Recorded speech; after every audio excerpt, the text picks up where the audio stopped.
Canon is #1, and we've previously even made a video that said we thought Canon would be #1 forever, but with the launch of the R1 and the R5 II, we're starting to wonder. Yeah, that's what the entire industry said was.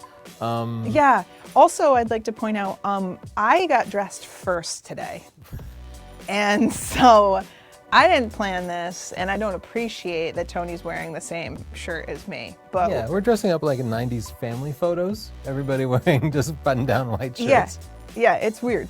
But you know it's not weird? Getting your very own Squarespace website. We both have one. That's where we host our portfolios, our client galleries. We have contracts on there, and we can even sell our prints. And if you think that's something that you would like to do, be more professional, show your work in a way where people respect you more and can easily access your services, you might want your own Squarespace too. You can make that happen by going to squarespace.com. You can sign up for a 14-day free trial, and you don't have to remember to cancel. It just expires. And if you decide that you like it and you want to keep it, then you can use the coupon code Chelsea to get 10% off. That saves you money, which people love to do. I love money. You love saving money, but also it lets Squarespace know that we're the best Squarespace sponsorship of all 14 billion of them. And that's a good thing to tell them.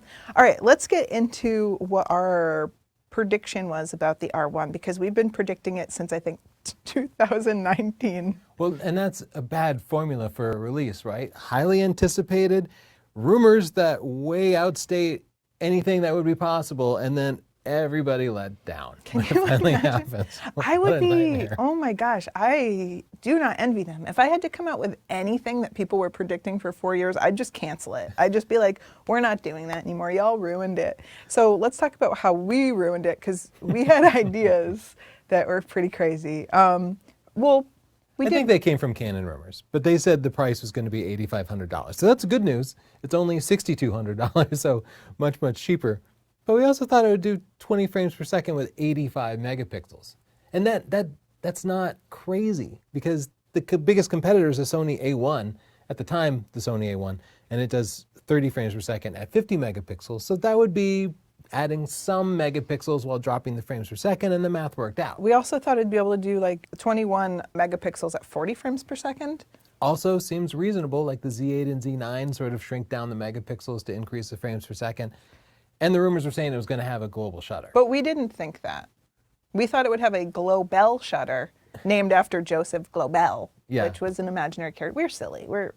But you can see a theme here is that everybody was thinking that they were going to one-up their competitors and leapfrog them a little bit. Mm-hmm. So we had high hopes for what they were going to come out with, especially after 4 years. We were like, whoa, what are they? What we got was 24 megapixels and 40 frames per second. So half those specs were kind of true, but it didn't have the high megapixels, and instead they gave us AI upscaling of your JPEG pictures, not your RAW pictures, something nobody asked for, and I don't think anybody is ever going to use. Well, we can try it. We'll try it. We have to try it. That's a part of the job, Tony. Sorry. You have to upscale your JPEG. But I have to say, everybody is disappointed in the R1, but it is a great camera. It's very capable. It is definitely the best sports camera that Canon has released. But December or October, November, we reviewed the Sony A9 Mark III, which is the closest direct competitor. And it has 3 times more frames per second, 3 times.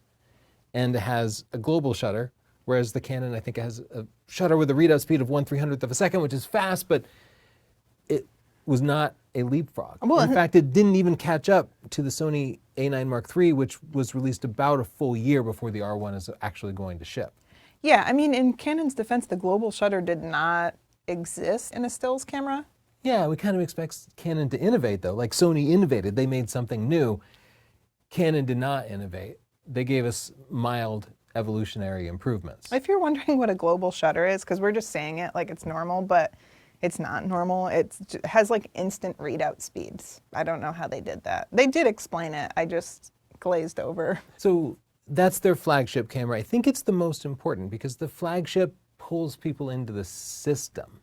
That's the reason you can buy Ford GT that costs you $250,000, but then you actually end up going and getting some base model Ford Escort or something. A Ford Focus? I don't think they make the Escort. But then there was also the Canon R5 Mark II, which is the Canon for the masses. It's like the dentist camera. You know, it has more megapixels, meaning you have the budget, you're a hobbyist, you're not restricted by money, but you're not looking for a professional sports camera. It's got 45 megapixels, but so did the last one. And it has minor improvements to it. Like the frames per second goes from 20 to 30 frames per second. The autofocus is probably better. It has less rolling shutter, which is one of the things That's a problem. I owned the R5. That was my primary camera for a while. But when I was doing panning shots of animals, I was getting rolling shutter, not just on the background, but on their wings. So they improved that. The readout speed is faster and the rolling shutter is not as bad. And if you're a dentist who's also an amateur wildlife or sports photographer, like the R5 Mark II upgrade makes sense. But if you're anybody else, travel, portraits, landscapes, I don't see any reason for anybody to want to upgrade. The things they gave us were what I consider to be gimmicks, like the eye tracking where you can look somewhere and it will move the focus point there. In my R5, I'm not struggling to select an autofocus point. That is not, it's a solution for a problem I don't have. It could be a problem someone has, but it's just very specific. Yeah, is that something you struggle with, picking your autofocus point on an R5? No. Yeah. They also gave us AI upscaled JPEGs like we talked about before, where we'll quadruple the resolution, but that's a post-processing thing. And it doesn't even apply to your RAW files. And if you care about image quality enough to want 200 megapixels, you'd probably be shooting RAW at least, right? And we got to try the upscaled JPEGs before we completely talk smack. I'm willing to talk smack before then. But it's $4,300, which means it's $500 more than the closest competitor, which is the Nikon Z8. And doesn't match it spec for spec, but they're pretty close. And the closest Sony competitor is a Sony Alpha 1, which is 50 megapixels, 30 frames per second, but has things like dual CF Express cards for faster throughput if you're writing RAW to both cards that the Canon lacks. So even if you consider it directly comparable to the A1 was released 3.5 years ago. So Canon is now catching up with Sony from 3.5 years ago. And Sony's due for refreshes. Yeah, I know this was a lot of numbers. It was very dense with numbers and specs, but just to boil it down, the specs are on par with cameras that have been around for a few years. The R1 and the R5 II are good cameras. We're not saying that they're bad, we're just saying that they're not outperforming anything that's already existed. I think they're about a full generation behind both Sony and Nikon. And we'll talk about that more in a little bit, like what exactly happened to them and the challenges that they face being the market leader, being number one. Yeah, I think that it is tough to be at number one for them. And a big part of the disappointment in the community was that we all had very high expectations because they're number one. So we're going to talk about that and also talk about what we think the future is for them. But first, we want to take a moment to plug our sponsor, Squarespace. Like I said at the beginning, if you want your own website and you want your own portfolio, if you're thinking about booking clients, Squarespace makes that process easier. It's not about just displaying your pictures in a more beautiful way. It's about having client galleries and places where they can sign contracts, even pay for your services and schedule them. They make the entire process simple from start to finish, and it's not expensive. If you are wondering if you want one, you can just try it for free for 14 days, and then you can use the coupon code Chelsea to get 10% off when you decide you want to get it. That's squarespace.com/Chelsea. Thanks, Squarespace. First, Canon being in a number one position, that sounds great, but there are a lot of downsides to being number one. Tell me about it. Well, how do you think I feel? Just kidding. All corporations want to grow, right? Because you want to add more stock price, because that's why corporations kind of exist. But when you're number one, well, you can't go upmarket anymore. So you really start to worry about cannibalizing your own market. Right. And that fear of cannibalization has held Canon back for a long time. Why don't you explain what cannibalization is in this context so people don't think we're talking about eating people? Sure. Well, Canon sells two lines of cameras. They have cinema cameras for filmmakers, and they're hybrid cameras for sports, wildlife, us, basically. They don't want to put all the video features into their hybrid line of cameras, because then there would be some filmmakers that wouldn't buy their much more expensive cameras. They also wouldn't want to cram all the good features into a lower end camera when they could instead use simple basic features to push people to more expensive cameras. So they start holding things back and releasing cameras that are less than. And a good example of not doing that is the Nikon Z8 that Nikon released. They gave it almost the exact same feature set as the much more expensive Nikon Z9 flagship camera, and it's in fact cheaper than the Canon R5 Mark II. And it's by far the best value in the industry, by far. And the reason they can do that is Nikon is number 3. Yeah. Every new feature they put in there, they're going to be stealing customers from Canon and Sony. They're not going to be cannibalizing sales of other Nikon cameras. So we had talked about Nikon many podcasts ago where we were worried about the health of Nikon as a company because their sales were way down. Sony and Canon were dominating them, and they were having to lay off people. They were having issues. They managed to turn it around. They're also behind on their technology. They managed to turn it around, and they did those layoffs, which were frightening to see from the outside, but they knew that they had to restructure things. And now their sales seem to be better, their products are better, and people are excited about Nikon again. And I bring this up not only because I'm personally proud of Nikon and their products they're coming out with, but because there's always hope. So even though this product launch for Canon, people are kind of scratching their heads a little bit. You know, this is a company that's been around for a long time. They'll probably figure something out, I think. So if we're talking about that market share, Canon does still sit at number 1 with 40% of the camera sales market. Sony is close behind them with 32%, and Nikon is at 13%. So a pretty distant third for Nikon, but yeah. Sony is really catching up with Canon. And I also need to say Sony contests this information. Sony insists that they're number 1, but it's really hard to assess because there's so many different ways to describe it. Like, is it by dollar value? Is it mirrorless interchangeable lens cameras, or does that include fixed lens cameras? Is it mirrorless only or DSLRs? So but we do know that Sony is very close to Canon, and everybody else is kind of far behind. Yeah, with Canon and Sony, I think you can slice up the market in different ways so that Sony's ahead. I think they might be ahead in full frame mirrorless. Yeah, I know they say that they're ahead, but it's hard to really reconcile that. Yeah, I don't know. Another thing to consider is not only their market share, but like Nikon, they're reporting layoffs at Canon. Like I said, it could be a sign of bad things. It could also just be a sign that they need to improve their profit margins to have the company perform better for their shareholders. It's like, that's one tricky thing about companies. It's not just about the product. It's really about the money. So that could be a bad thing. That could be a good thing, a smart decision. But we know of one horrible decision. They laid off Rudy. Rudy.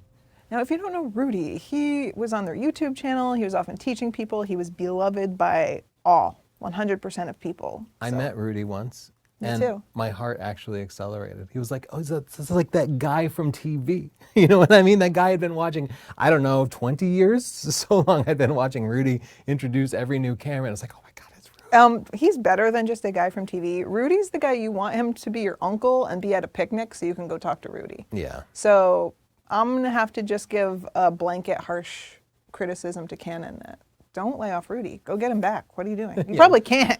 Once you let go of Rudy, it's too late. Maybe Rudy was so disgusted with the R1. He just walked out. No, he's never disgusted. He spit on the floor. No, he 40 frames never. per second, no glow bell shutter. I'm out. He would never. You take that back. Rudy would never. No. Okay, so let's talk about why we think there might be a slip in their market share.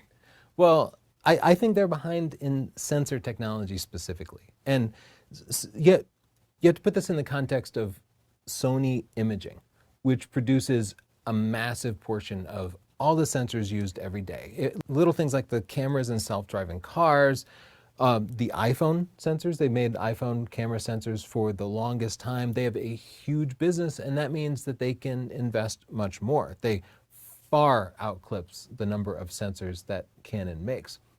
And I think we're starting to see the long-term effects of just Sony having a bigger imaging business. I don't think Canon can produce a global shutter. I don't think they can innovate at the pace that Sony is right now. And even Nikon is using Sony sensors. And that's probably why the Z8 has a faster readout speed than its direct competitor, the Canon R5 Mark II, even after more than a year.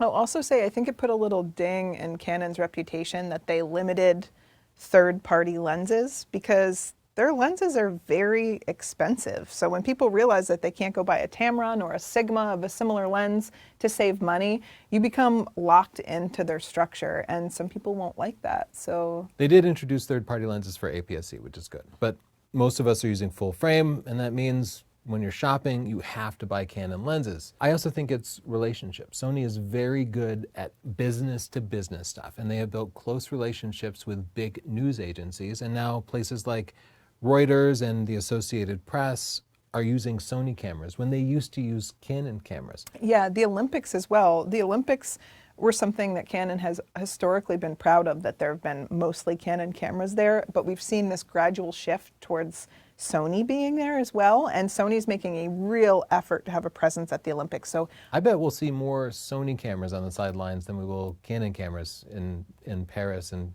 summer of 2024 here. yeah, we'll have to count and look. But that is how a lot of consumers choose what they're going to get, because it's like in racing, like Porsche and Ferrari are spending millions and millions of dollars on these expensive race cars, not because the prize is going to offset their costs, but because viewers see the cars looking super cool and winning and think, I'll just go get the version of that I can afford. So they go over to their local dealership. But that's kind of how it works with cameras too. We see them on the sidelines. And even just a few days ago, I was watching CNN, and they bring on the photographer who took the famous pictures of the attempted Trump assassination, and they show his GoPro body footage, and you can see the Sony camera in his hands as he's taking a picture of it. And then he says, I used my Sony camera to take the picture. He says the name of the brand, which is like peak capitalism, but he's also a Sony ambassador. And that happened because Sony is out there building all of these relationships. Yeah, they've been working on it for a long time, and it's working. And I think because they're a direct competitor to Canon, any headway that they make in the industry, it's going to be chipping away at Canon. So that could be a part of the reason for the backslide. But I do have to say, we're specifically talking about Canon, but it's really not just them.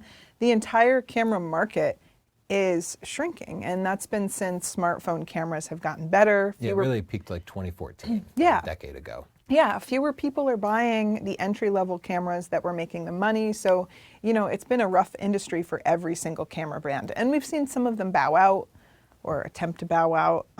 It's just tough overall. So it's not a direct criticism of Canon, really. It's just, I think, a sign of a tough market. Yeah, cameras have lost a lot of their value proposition. They've failed to adjust to the market. People used to buy cameras because they wanted better pictures than their phone could produce. Mm-hmm. But nowadays, phones are good enough for more and more people. We're no longer using big 30-inch monitors to view flicker like we used to. We used to see landscape pictures big and huge. Now everybody is holding their phone vertically, and the picture's like yay big, and you don't need 50 megapixels or even 24 megapixels anymore. Yeah, but I think that it goes beyond that. Like, come on, no one ever really needed all those megapixels. People were forever just having tiny prints from CVS.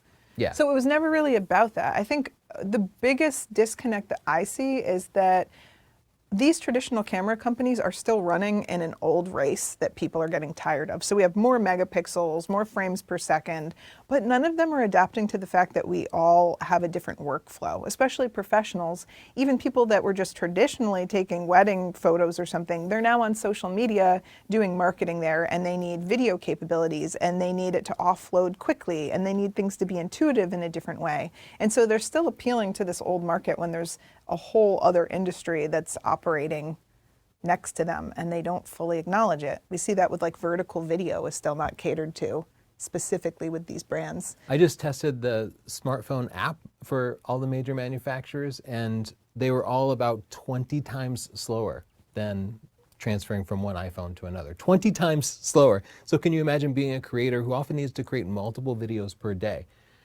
And you have to do it from your phone or your computer, but you're waiting 20 times longer for the files to copy. Like, it's easy to wait 5 minutes to copy over the footage you need to edit together a short video. Yeah, I think people are willing to endure some pain for higher quality products, but when the workflow is just so out of touch with modern creators, it's like they're getting to a point where they're kind of losing us a little bit. So I'd like to see all of the brands innovate and consider a younger generation. It must be hard because you don't want to lose your established industry. You know, you don't want to ruin your products. It would be very expensive to change things. So I don't really know what's going to happen, but I'm curious to see. I'm kind of bearish on Canon, to be honest. I feel like Canon has been resting on their laurels. I think they're assuming people will just keep buying Canon and that they don't have to compete and they don't have to innovate because that stuff is expensive. And I think they're deciding to save their money. But Sony does not slow down. They just keep throwing more and more money at it. They keep building relationships. Well, Nikon's doing great too. They're innovating. Yeah, Nikon's in third place here, but they're willing to scrap. They're willing to give it everything, even if it means costing themselves a few bucks in profit. They want to stay alive. Well, I don't think that Canon is just going to give up and fold. And I'm excited to see what they come out with next. I think that this product launch probably didn't go the way that they hoped and dreamed about. But I don't think that they just fold and say, well, I guess we're going to get taken over. I think that they're going to innovate. I think that they will be motivated by this. And I'm just very excited to see what comes next. Well, in the comments, tell us, do you think Canon can come back? Are they actually behind or have we misread the situation? I'd like to hear what you think, and don't forget to check out our sponsor, Squarespace. Squarespace.com/Chelsea is the place to start when you want any kind of presence on the web, when you want to share something, but you want something better than just social media. When you want to control the colors and the branding, you want full screen images that load quickly, not something where people just quickly swipe past like they would. Squarespace is your home where you get your own custom domain name that can live there forever and won't disappear when people move on to another social media platform. So start at squarespace.com/Chelsea. Get a free trial, no credit card required. And when you love it, the coupon code Chelsea will save you 10%. Thank you, Squarespace, and thanks to all of you for watching. If you like our podcast format, which is us sitting in these chairs and talking, we have an entire playlist on YouTube, so you can go to the Picture This Photography playlist. If you rather just listen to us and not see our matching outfits, you can go to wherever you listen to your podcast and download our podcast there. So thanks so much, and see you next time. Bye. We did it. I'm gonna see if Frank can edit.